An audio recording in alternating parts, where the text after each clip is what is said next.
Assalamualaikum warahmatullahi wabarakatuh. Selamat pagi teman-teman dan selamat pagi Bu Ningrum. Perkenankanlah kami dari kelompok 6 akan mempresentasikan materi tentang proses pengambilan keputusan etis yang beranggotakan 1. Ayu Mugi Pratiwi, NPM 161331000187, Hilda Azizah Humairah 181331000022, Adila Putri Hardianto 181331000044, dan saya Vivian Evanseta NPM 181331000133, dan yang terakhir Nida Pandita NPM 181331000138. Mari kita masuk pada budaya organisasi. Budaya organisasi adalah sekumpulan asumsi, keyakinan, dan nilai yang dikembangkan dalam tubuh organisasi tertentu untuk mengatasi berbagai perubahan yang terjadi dalam lingkungan internal maupun eksternal sebuah organisasi. Pada slide selanjutnya, John Kotter dan James Hesketh membagi budaya menjadi dua lapisan. Yang pertama itu ada nilai-nilai atau value. Nilai-nilai yang dianut dan diyakini kebenarannya oleh kelompok akan dipertahankan untuk jangka waktu yang panjang. Nilai-nilai telah mengakar jauh ke dalam budaya organisasi. Sering anggota organisasi pun tidak menyadari bahwa mereka hidup di dalam organisasi itu dengan nilai-nilai yang terwariskan.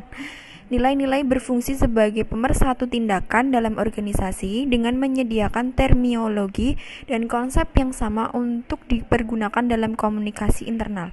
Yang kedua ada norma-norma atau norms yang berfungsi sebagai rambu-rambu keperilakuan anggota organisasi dalam kehidupan sehari-hari. Budaya organisasi tampak jelas atau visible melalui pakaian bahasa yang digunakan, bangunan fisik termasuk perlengkapan di dalamnya, dan aturan-aturan formal. Norma-norma ini terbentuk dari rangkaian nilai-nilai yang diterjemahkan ke dalam bentuk aturan, sehingga mengikat anggota organisasi untuk mematuhi aturan tersebut. Saya Adila Putri, NPM 044, akan melanjutkan presentasi. Nilai-nilai utama dan instrumental dalam perilaku pribadi. Untuk yang nilai-nilai utama, ada kenyamanan hidup, kegembiraan hidup, kesadaran berprestasi, dunia yang indah, dunia yang damai, keselarasan, keselamatan keluarga, kebebasan, kebahagiaan, harmonis di dalam diri, kematangan cinta kasih, keamanan negara, kesenangan, keselamatan diri, penghargaan diri sendiri, pengakuan sosial, persahabatan, kebijaksanaan.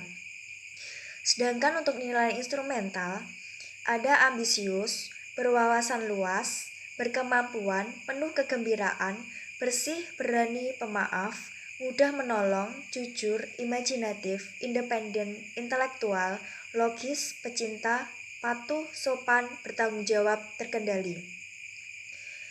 Untuk yang selanjutnya ada keputusan yang efektif bergantung dari yang pertama itu keyakinan diri.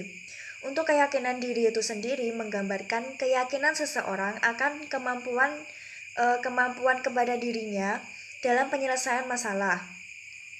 Orang dengan keyakinan diri yang tinggi lebih bergantung kepada nilai-nilai dan keyakinan tentang dirinya sendiri, sehingga tidak begitu terpengaruh secara etis oleh keputusan organisasi maupun orang lain. Untuk yang selanjutnya itu bergantung pada informasi, yang mana informasi yang lengkap diperlukan dalam memperjelas suatu keadaan yang ambigu. Orang dengan ketergantungan informasi yang tinggi cenderung sangat mengedepankan peran penting informasi, terutama yang diperoleh dari sumber atau orang lain untuk menyelesaikan masalah yang terjadi. Untuk yang selanjutnya itu bergantung pada pengendalian diri. Pengendalian diri itu sendiri berkaitan dengan pemahaman seseorang tentang pengaruh tindakannya terhadap hasil atau akibat yang akan diterimanya. Untuk pengendalian diri itu terdapat dua, yaitu pengendalian diri secara eksternal. Itu merupakan misal apabila dirinya percaya kehidupan manusia itu tergantung atas faktor nasib, keberuntungan, dan situasi luar. Selanjutnya itu ada pengendalian diri secara internal, yaitu sangat percaya bahwa hasil yang diperoleh bersumber dari tindakan-tindakannya. Dari uraian yang ada di atas tadi, dapat disimpulkan bahwa seseorang akan bertindak etis apabila memiliki keyakinan diri yang tinggi, dibekali dengan informasi yang cukup, dan memiliki pengendalian diri secara internal. Jadi, organisasi perlu menekankan 3 faktor penentu keetisan seseorang untuk menghasilkan keputusan secara efektif. Saya Yumugi Pratiwi, NPM 161331000187. Di sini saya akan menjelaskan mengenai budaya organisasi berkinerja tinggi. Perusahaan berkinerja tinggi atau high performance corporation memiliki karakteristik. Yang pertama yaitu memiliki budaya korporasi yang kuat atau strong corporate culture. Persyaratan ini sangat diperlukan untuk menjaga irama kerja dan produktivitas sumber daya manusia. Meskipun demikian, hal ini tidaklah cukup, mengingat cukup banyak perusahaan yang pada awalnya memiliki budaya yang kuat, pada akhirnya tidak mampu bertahan dalam persaingan bisnis. Karakteristik yang kedua yaitu budaya corporate sesuai dengan lingkungan tempat mereka beroperasi. Dalam lingkungan bisnis yang turbulen, cepat berubah, dan memerlukan teknologi terbaru bagi perusahaan untuk hidup di dalamnya, budaya korporat mutlak harus mampu mengikuti gelombang pasang dan turun perubahan yang memaksa perusahaan untuk berpikir strategis, menyeluruh, radikal, serta bertindak cepat dalam mewujudkan gagasan besar atau strategi korporasi untuk masa mendatang. Karakteristik yang ketiga yaitu budaya korporat membantu perusahaan untuk memandang jauh ke depan karena adanya perubahan lingkungan dan bergerak maju seiring dengan perubahan tersebut. Budaya ini mendorong kepemimpinan manajer atau CEO yang memampukan setiap orang untuk berubah sesuai dengan perubahan strategi atau taktik yang dimulai oleh manajer atau CEO. Perubahan strategi atau taktik ini diperuntukkan bagi kepentingan pelanggan, karyawan, atau pemegang saham demi menjaga kepuasan mereka. Baik, untuk slide selanjutnya saya akan menjelaskan mengenai budaya etis. Cara lain untuk menjelaskan prinsip etika dalam pengambilan keputusan adalah melalui pemikiran dari Lawrence, Weber, dan Post di tahun 2005 tentang budaya etis. Budaya etis sendiri adalah pemahaman yang tidak terucap dari semua karyawan atau pelaku bisnis tentang perilaku yang dapat dan tidak dapat diterima. Yang menentukan derajat keetisan atau budaya etis dari suatu keputusan atau tindakan bisnis adalah orang yang mengendalikan bisnis, bukan bisnis itu sendiri. Di tabel 3.2 ini menampilkan berbagai komponen utama yang menyusun budaya etis. Untuk tabel yang pertama yaitu ada 3 kriteria, ada egois atau pendekatan yang berpusat pada kepentingan diri, kemudian ada yang kedua ada benevolence yaitu pendekatan yang berpusat pada kepentingan orang lain, dan kriteria yang ketiga yaitu principles atau pendekatan yang berpusat pada kepentingan integritas. Untuk kriteria egois atau kepentingan diri sendiri ini, individunya kepentingannya adalah kepentingan untuk diri sendiri atau self interest. Sedangkan di perusahaan kepentingan egois ini yang dimaksud kepentingan perusahaan. Kemudian masyarakat yaitu efisiensi ekonomi. Sedangkan di kriteria benevolence ini untuk individunya ini kepentingan bersama atau persahabatan atau friendship. Sedangkan kepentingan di perusahaan yaitu kepentingan tim, dan kepentingan yang ada di masyarakatnya yaitu tanggung jawab sosial.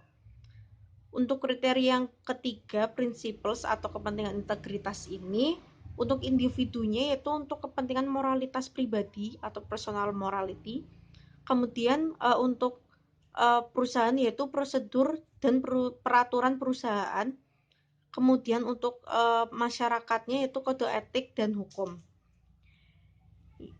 Selanjutnya atau slide selanjutnya akan dijelaskan oleh teman saya. Terima kasih. Saya Nida Pandita, NPM 138. Di sini saya akan melanjutkan mengenai materi kepemimpinan yang beretika.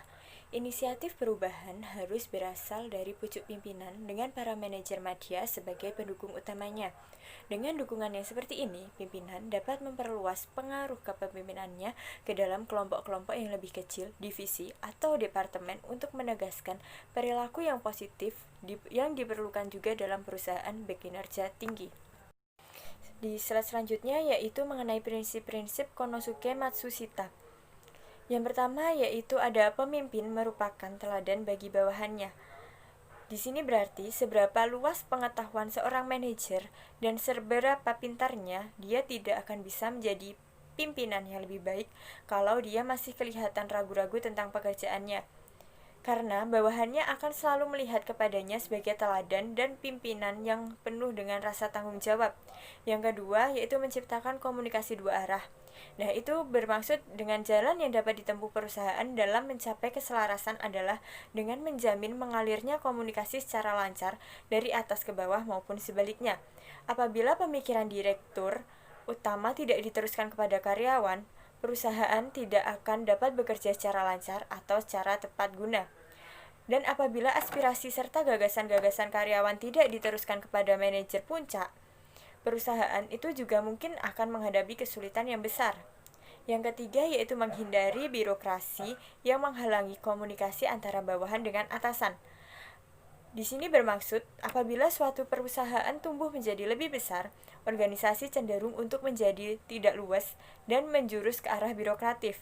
Kita harus mendengarkan gagasan yang terlihat meragukan dan kita juga harus dapat mendorong karyawan untuk terus berpikir ke depan dengan mencoba mengemukakan pendapat mereka.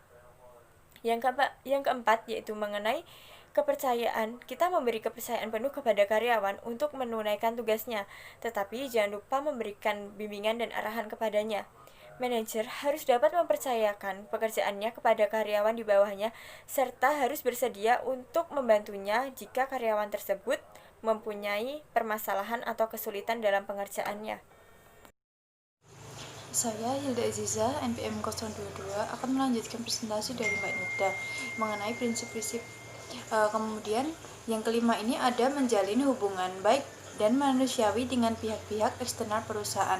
Jadi ini maksudnya jadi dalam berbagai hal terutama yang berhubungan dengan pihak eksternal atau misalnya konsumen ataupun supplier perusahaan, keterampilan perusahaan dalam menjalin hubungan-hubungan kemanusiaan yang manusiawi dan baik perlu dijaga dan ditingkatkan lagi karena baik secara langsung maupun tidak langsung hal ini dapat berpengaruh besar bagi pihak perusahaan.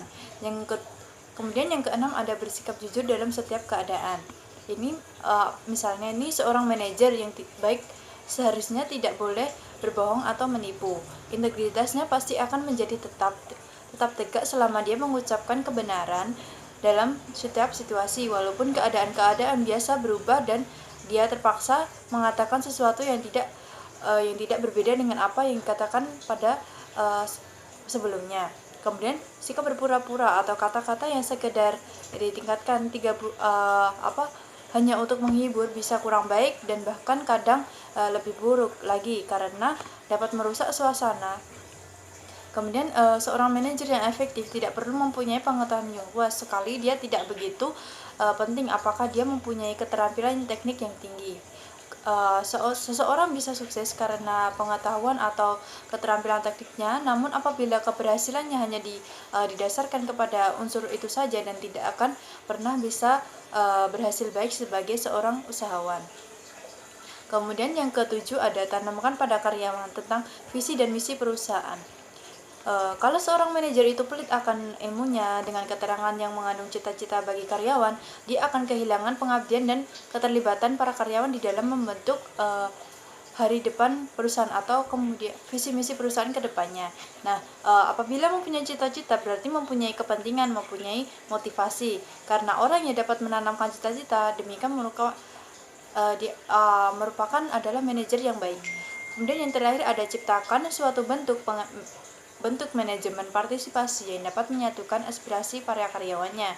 Ini dimaksudkan adalah dalam suatu perusahaan besar yang memperkerjakan beribu-ribu atau berpuluh-puluh karyawan, hal ini itu tidak mudah bagi manajer tetapi kalau dia seorang presiden direktur yang baik dan betul-betul terkait kepada cita-cita manajemen melalui partisipasi, dia selalu akan berusaha untuk memastikan bahwa pemikiran serta pendapat bagi karyawan betul-betul dapat sampai kepadanya melalui informasi atau komunikasi di dalam indera perusahaan.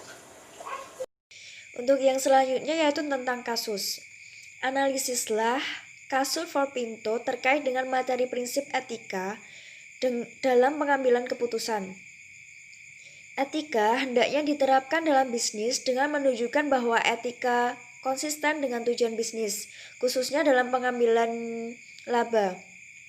Jika perusahaan Ford memperhatikan keselamatan pengendara dalam produksi Forpinto, perusahaan Ford tidak akan mengeluarkan biaya tambahan untuk memberikan ganti rugi pada korban kecelakaan tersebut.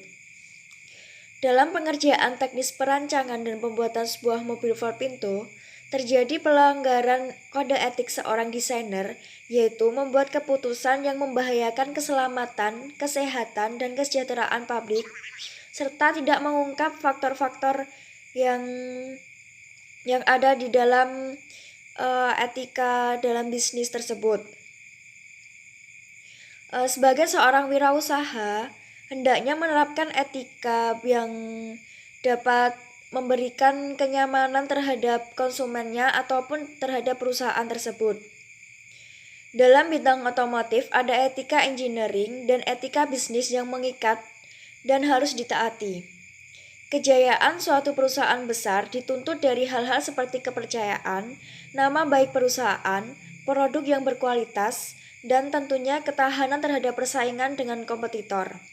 Dalam kasus Forpinto, keputusan bisnis yang dibuat untuk memenangkan persaingan dengan kompetitor itu telah mengabaikan kepercayaan, nama baik perusahaan, kualitas produk, dengan mengabaikan etika-etika dasar yang harusnya ditaati oleh perusahaan tersebut. Kasus Forpinto tidak akan terjadi jika kebijakan bisnis untuk mendapatkan laba yang lebih besar dengan mengorbankan keamanan tidak diambil oleh Ford. Karena kepercayaan konsumen terhadap sebuah produk itu sangat penting karena menjadi poin dasar dalam penentuan pemasaran produk dan keberlangsungan sebuah perusahaan. Jadi perusahaan itu harus memegang teguh prinsip-prinsip atau etika bisnis yang membuat perusahaan tersebut itu dapat berjalan dengan baik. Sekian presentasi dari kelompok kami, kurang lebihnya mohon maaf. Wassalamualaikum warahmatullahi wabarakatuh.